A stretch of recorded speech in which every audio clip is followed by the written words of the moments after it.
Before we do our reading today, I'd like to go over some of the words that we have been talking about this week in our story. As you all know, Henry was in a crate. And what is a crate, everybody? You're right. It's a large wooden box. Now, what is the word swirled?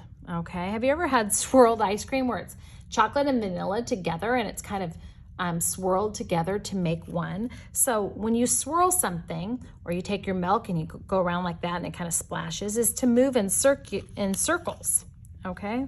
When something's swirled, it moves in circles.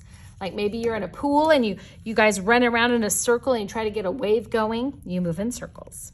You all know what delivered means. It's when you take something or someone to a special place. A factory. Do you know what a factory is? A building that what's made in it? Different things. It could be a tire factory. It could be a food factory. It could be a tobacco factory, like in our story. And then the word bittersweet. You know, we have this feeling a lot. When things are bittersweet, bitter means not so good, but sweet means awesome. So this is a great compound word that takes two completely opposite words and puts it together. So when something is bittersweet, you have a feeling of happiness, the sweet part, and sadness, the bitter part, and it's mixed together. So it is always bittersweet when a school year ends. I'm happy because my students are ready to go on to the next grade, but I'm sad because I just enjoy having them in my class and I hate to see them move on. I wish that I can keep them all the time. So bittersweet. All right, got those words, and now I'm gonna do the next group. What does it mean to burst into a room? What does it mean to burst into a room? Well, it means to jump in, go in suddenly. Anything that you burst, or that bottle burst open, it came open suddenly. Do you remember when the two gentlemen arranged for Henry to go travel in the box? When you arrange something, you've got to plan it. You got to have a plan. And then remember when Henry would watch those birds soar in the sky because they were free. What does it mean to soar? What were those birds doing? They were flying at a great height, weren't they? All right.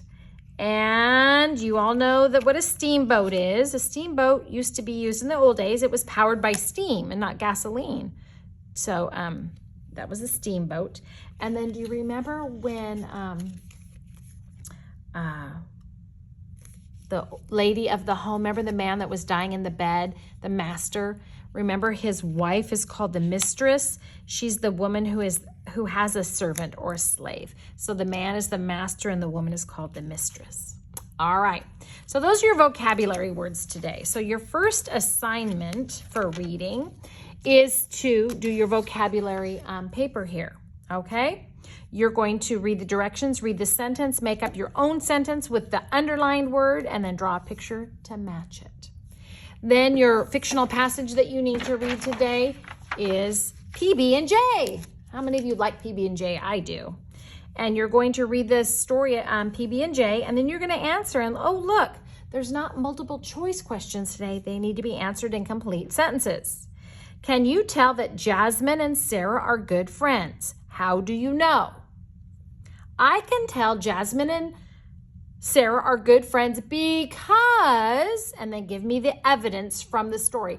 Not what you think, but what was some evidence in the story that made you realize they were good friends? If you run out of room, do it on the back. What does investigate mean? You'll understand once you read this. So answer these in complete sentences. So that's your reading today, your fictional passage and your vocabulary from Henry's Freedom Box. Have a good day.